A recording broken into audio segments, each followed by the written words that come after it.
The maintenance alarm buzzed loudly in Ben Torres's tool belt as he walked through the crowded corridors of Haven's rest station. The massive refugee center floated in the neutral zone between human space and the war-torn Kalari systems. Thousands of aliens from different worlds had come here seeking safety from the Dominion Empire's brutal expansion. Ben checked his work tablet. Section 7 needed immediate attention. The atmospheric processor was acting up again, and without proper air circulation, the Kalari refugees housed there would start getting sick within hours. He grabbed his heavy toolkit and headed toward the maintenance lifts. The corridors grew more crowded as Ben moved deeper into the refugee sections. Kalari families sat against the walls with their few belongings. Their blue-green skin had lost its natural shine, and their bioluminescent markings were dim from stress and poor nutrition. Children with large, dark eyes watched Ben pass with curiosity. Ben had been working on Haven's Rest for 2 years now. He had seen thousands of refugees come through, each with their own story of loss and hope. The humans who ran the station did their best to help, but resources were limited. The war against the Dominion kept getting worse, and more refugees arrived every day. Section 7's doors slid open with a tired wheeze. The air inside felt thick and stale. Ben immediately understood why the complaints had started coming in. The atmospheric processor was working at maybe 30% capacity. "Sorry folks, just need to fix your air system," Ben announced as he entered. Most of the Kalari refugees nodded politely. A few moved their belongings to give him space to work. Ben set up his equipment near the main processor unit. The machine was an older model, probably salvaged from a destroyed ship. These refugee sections got whatever equipment the station could find or afford. Ben had become an expert at fixing broken and mismatched systems. As he worked, Ben noticed the usual refugee camp dynamics. Families stayed close together. The older Kalari helped translate for those who spoke little common. Everyone shared what food they had. But something felt different in this section. Ben's eyes moved across the room as he calibrated his scanner. Most refugees looked directly at him when he glanced their way. They were curious about the human who was helping them. But one young Kalari female kept her head down, her long dark hair covering most of her face. She sat alone in the corner, which was unusual. Kalari were social people who rarely isolated themselves. The woman wore the same basic refugee clothing as everyone else, a simple gray jumpsuit provided by the station. But something about her posture seemed different. Even sitting on the floor, she held herself with a certain grace that Ben had seen before in diplomatic meetings. Ben continued his work, running diagnostic tests on the processor's main components. The primary filtration unit was completely clogged. No wonder the air was so bad. He started disassembling the unit, laying out parts on his work cloth. The tools made soft clinking sounds as Ben worked. He hummed quietly to himself, a habit that helped him focus on complex repairs. The Kalari refugees gradually went back to their own activities, talking in low voices or trying to rest. 20 minutes into the repair, Ben reached for his molecular welder and knocked over his toolkit. Tools scattered across the floor with loud metallic crashes. Screwdrivers, calibrators, and spare parts went rolling in different directions. "Oh, come on," Ben muttered, getting down on his hands and knees to collect his tools. That's when it happened. The sound made every Kalari in the room look up. But the young woman in the corner did something completely different. She instantly straightened into a perfect upright posture, her head rising with smooth, practiced grace. For just a moment, her bioluminescent markings flared bright blue along her neck and temples in a complex pattern. Ben had seen that pattern before. His breath caught in his throat as recognition hit him like a lightning bolt. Those weren't random markings. They were royal identification marks, genetically encoded and impossible to fake. He had studied them during diplomatic briefings about Kalari culture. The woman realized what had happened immediately. Her eyes met Ben's, and he saw intelligence and fear there in equal measure. Around them, other refugees had begun to lower themselves toward the floor in what Ben recognized as traditional Kalari prostration before royalty. Then they caught themselves, confusion replacing instinct. Ben's mind raced. Princess Zara of the Kalari royal house had been reported dead 3 months ago when the Dominion attacked the capital world. The entire royal family was supposedly eliminated in a single night. But here she was, hiding among refugees in a crowded station corridor. The princess pulled her hair forward again, trying to cover her face. But it was too late. Her reaction had been instant and unmistakable. Years of royal training had made the posture automatic when startled. You cannot unlearn being royalty. Ben slowly picked up his scattered tools, thinking fast. A dozen questions flooded his mind. Why was the princess of an entire star system hiding among refugees? How had she escaped when everyone else in her family died? And most importantly, why hadn't she revealed herself to get proper protection? Hand me that calibrator, Ben said quietly, pointing to a tool near the princess's feet. His voice was calm and normal, giving no sign of his racing thoughts. Princess Zara hesitated, then reached for the tool. As she handed it to Ben, he kept his voice low. Your Highness, I think we need to talk. Her hand trembled slightly. I don't know what you mean. I'm just a refugee like everyone else here. Ben continued working on the atmospheric processor, his hands steady despite the situation. Those markings say otherwise. I've been to diplomatic functions. I know royal identification when I see it. The princess looked around nervously. Other refugees had gone back to their activities, but a few were still watching curiously. Ben understood her fear. If word got out that Princess Zara was alive, it would create chaos. But it might also put her in terrible danger. Why are you hiding? Ben asked, his voice barely above a whisper. Princess Zara was quiet for a long moment. Ben could see her internal struggle. Trust a human maintenance worker with royal secrets, or try to maintain a lie that was already falling apart. Because my own people tried to kill me, she finally whispered back. Ben's tools went still. That wasn't what he had expected to hear. The Dominion killed your family. No. Her voice was bitter. The Dominion had help. My royal council made a deal with them. They sold out our entire civilization for personal power. Ben felt cold despite the warm, stuffy air. Political betrayal was common enough, but this was different. This was the systematic destruction of an entire royal line. But why fake your death? Why not expose them? With what proof? Princess Zara's eyes flashed with anger and pain. They control all communication networks. They speak for our people now. And they're here on this station, living comfortably in the diplomatic sections while their princess hides with refugees. Ben put down his tools and really looked at her. Princess Zara was probably 25 in human years, though Kalari aged differently. Her face showed the strain of months in hiding. But her eyes held determination that impressed Ben. She hadn't given up. She was waiting for an opportunity. What's your plan?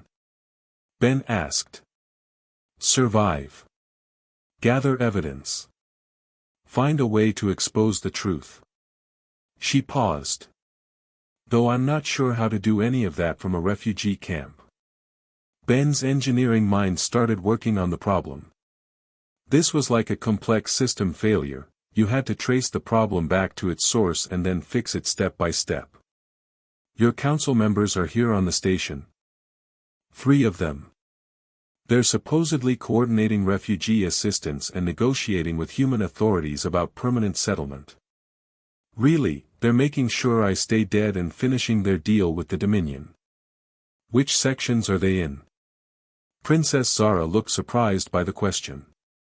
Level 15, Diplomatic Quarters. But those areas are restricted. Only authorized personnel can access them. Ben smiled for the first time since the conversation started. Your Highness, I'm maintenance personnel. I'm authorized to go anywhere on this station that has life support systems. Which is everywhere. Hope flickered in the princess's eyes. What are you thinking? I'm thinking that conspirators probably communicate with their Dominion contacts. And all communications on this station go through systems I maintain. Ben's mind was already working out the technical details. If we can prove they're still in contact with enemy forces, we have evidence of treason. That's incredibly dangerous, Princess Zara said. If they discover what you're doing, they'll kill you too. Ben had already considered that. But he had also considered what would happen if the Dominion got permanent control of Kalari space. More wars, more refugees, more suffering. Sometimes you had to take risks to prevent bigger disasters. I've been fixing broken things my whole life, Ben said. Political systems aren't that different from mechanical ones. When something's broken, you trace the problem and fix it. Princess Zara studied Ben's face carefully. Why would you help me? You don't even know me. And humans have no stake in Kalari politics. That was a good question. Ben thought about it as he resumed work on the atmospheric processor. Why was he willing to risk everything for an alien princess he had just met? Because it's the right thing to do, Ben said finally. And because letting evil people win is never acceptable. Doesn't matter if they're human, Kalari, or anything else. The simple honesty of the answer seemed to surprise Princess Zara. She was probably used to complicated political motivations and hidden agendas. Ben's straightforward moral reasoning was foreign to royal thinking.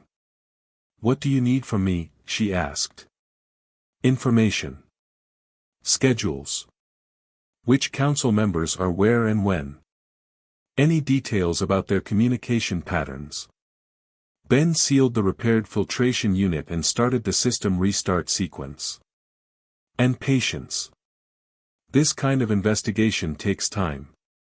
Princess Zara nodded slowly. I've been patient for 3 months.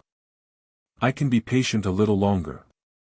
The atmospheric processor hummed back to life, and Ben felt fresh air beginning to circulate. The repair was complete, but the larger problem was just beginning. Ben packed his tools carefully, thinking about what came next. I'll come back tomorrow, Ben said in a normal voice as other refugees started noticing the improved air quality. This system needs regular maintenance to keep working properly. Princess Zara understood. Tomorrow would bring the start of their investigation. She gave him a slight nod, royal grace showing through her refugee disguise. As Ben headed for the exit, he felt the weight of what he had committed to. He was a maintenance engineer, not a spy or a soldier. But sometimes regular people had to step up when extraordinary situations demanded it. That was just human nature. Ben walked back through the crowded corridors, his mind already planning the technical aspects of accessing the diplomatic communication systems. It would be risky, but not impossible. The bigger challenge would be doing it without getting caught. Behind him, Princess Zara settled back into her corner, but her posture was different now. She had hope again, and an ally. Tomorrow would bring new possibilities. Ben reached the maintenance levels and logged the successful repair in his work tablet. Section 7's atmospheric processor was working perfectly now. But fixing the bigger problems would take more than technical skills. It would take courage, cleverness, and a little luck. As Ben prepared for the next day's work, he couldn't help but smile. He had always been good at fixing broken things. Tomorrow, he would start fixing a broken kingdom. Ben Torres arrived at Haven's rest station early the next morning, his maintenance tablet loaded with fake work orders. He had spent most of the night planning his investigation into the Kalari Council members. The diplomatic quarters on level 15 would be his first target.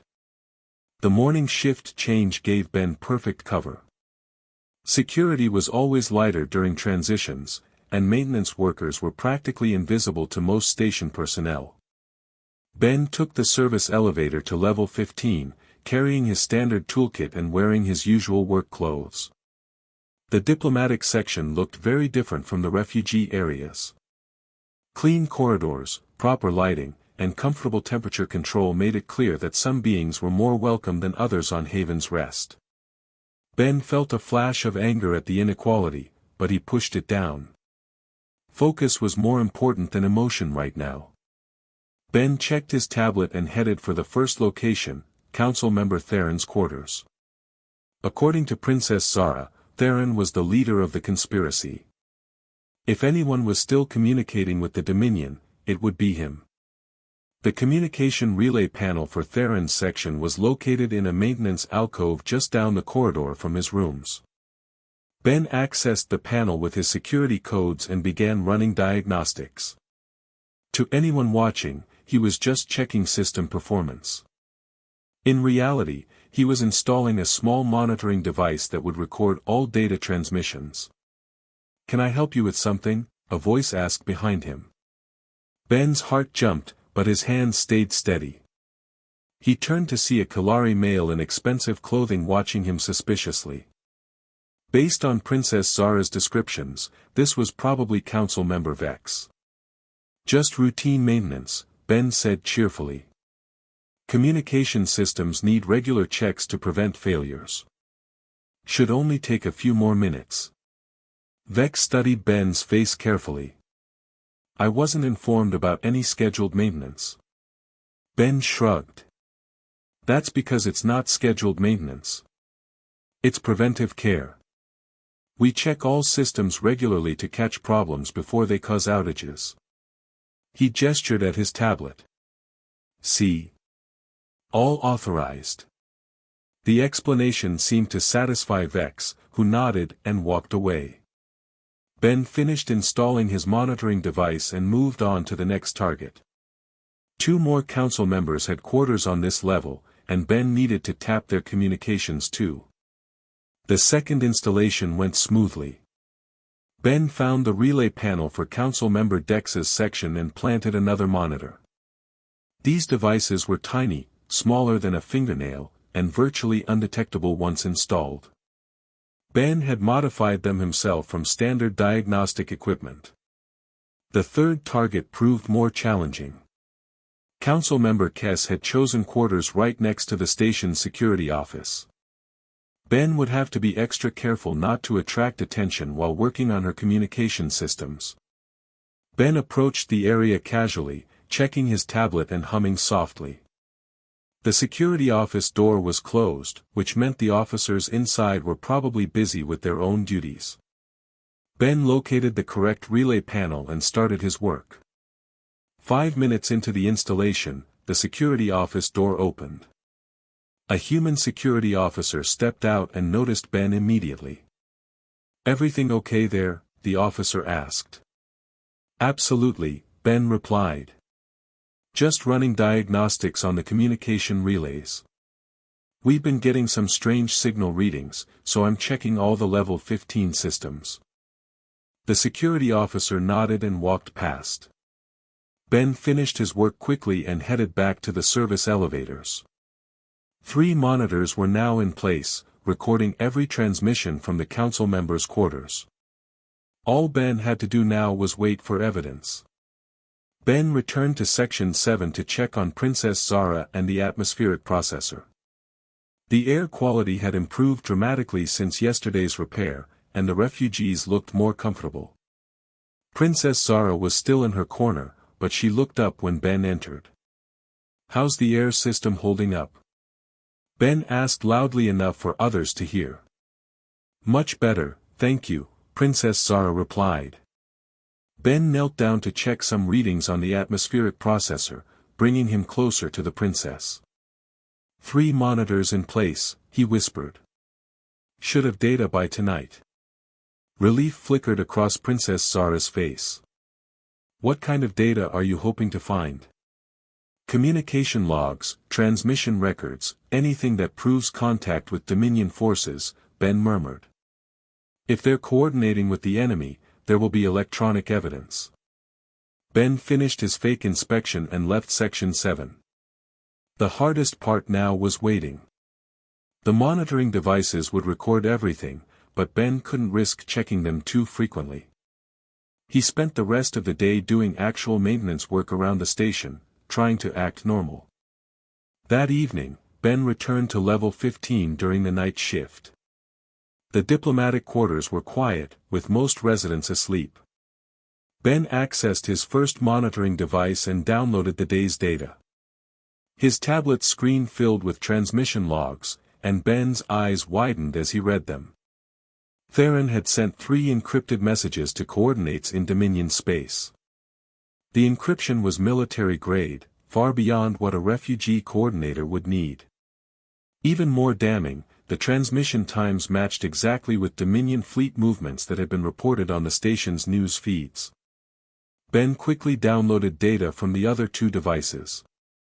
Vex and Kess had also been transmitting to Dominion coordinates. The pattern was clear: these council members were actively coordinating with enemy forces while pretending to help their own people.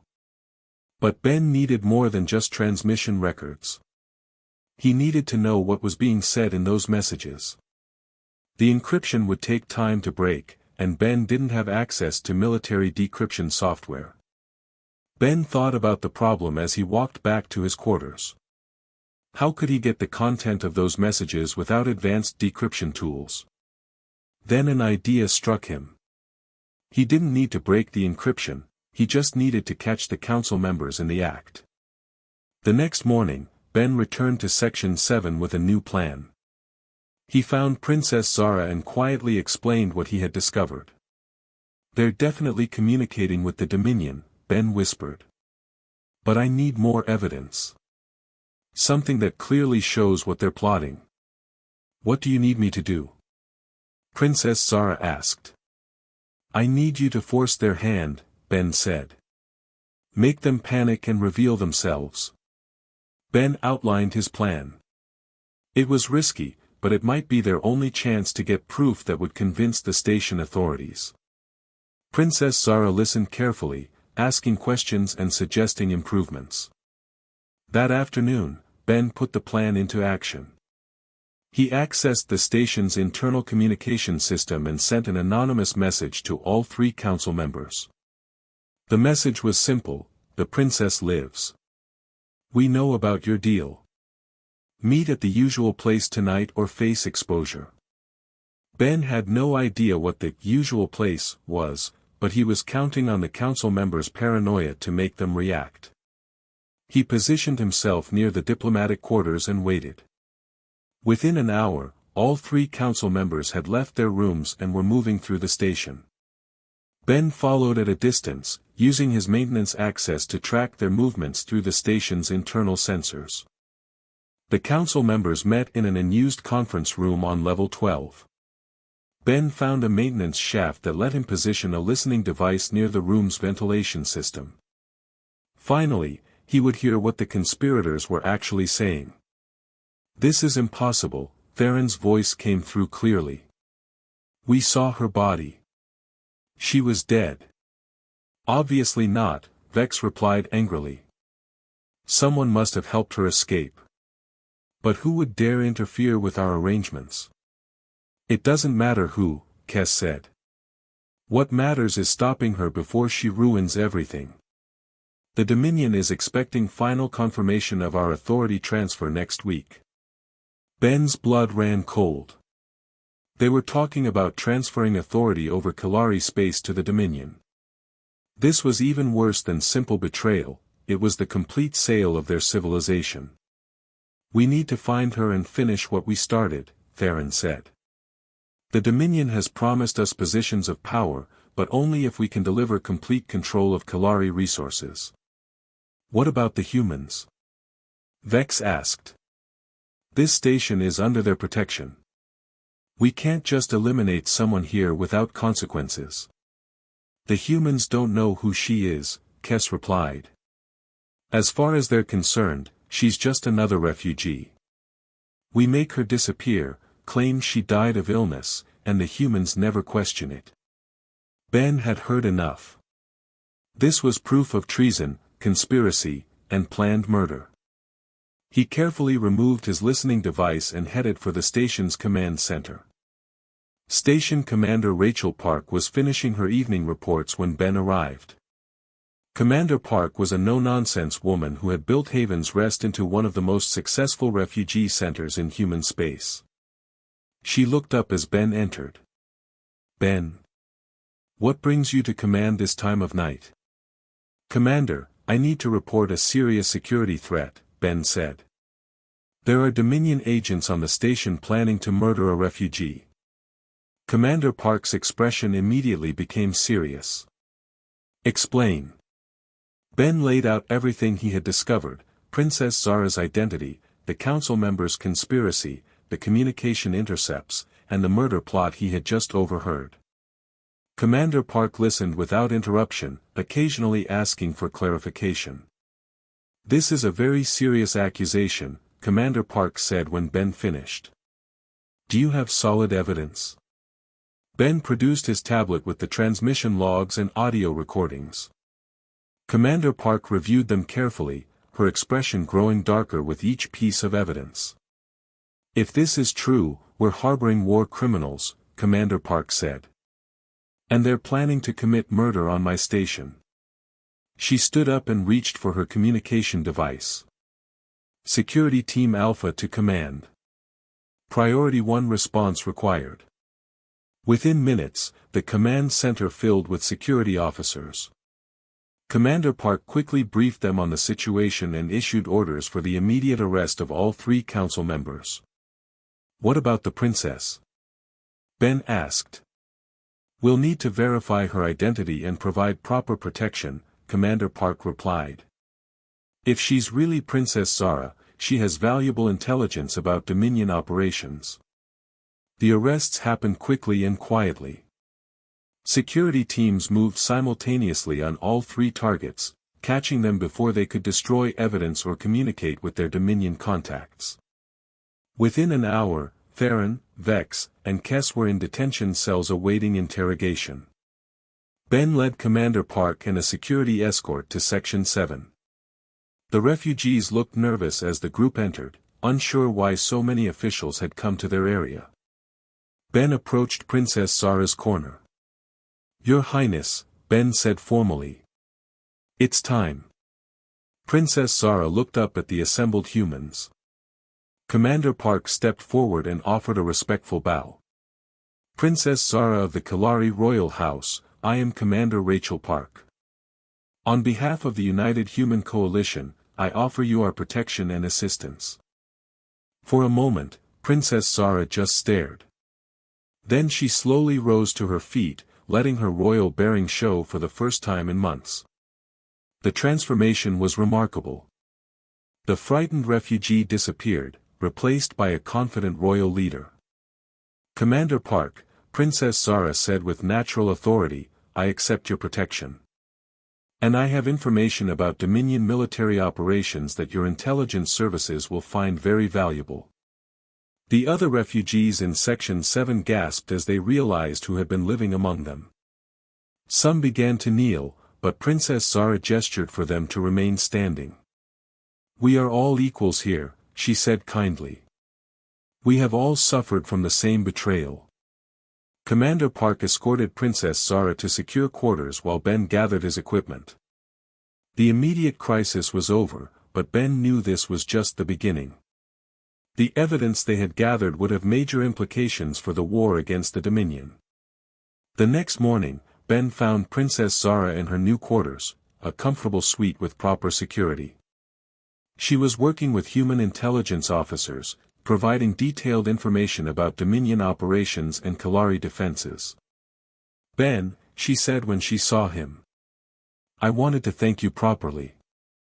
Just doing what was right, Ben replied. Princess Zara smiled. That's exactly why you succeeded where others might have failed. You saw a problem and fixed it, without worrying about politics or personal gain.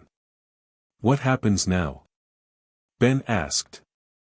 Now we fight back, Princess Zara said with determination. The council members' arrest will send a message to other Dominion collaborators. And the intelligence I'm providing will help human and Kalari forces coordinate better against our common enemy. Ben nodded, satisfied that his work had made a real difference. Sometimes fixing broken things meant more than repairing machines. Sometimes it meant repairing justice itself. As Ben returned to his regular duties, he felt proud of what humans could accomplish when they chose to help others. His engineering skills had solved a technical problem, but his human values had solved something much more important. The maintenance alarm on his belt buzzed with a new work order. Another broken system somewhere on the station needed fixing. Ben smiled and headed off to his next job, ready to keep making things work better for everyone aboard Haven's Rest.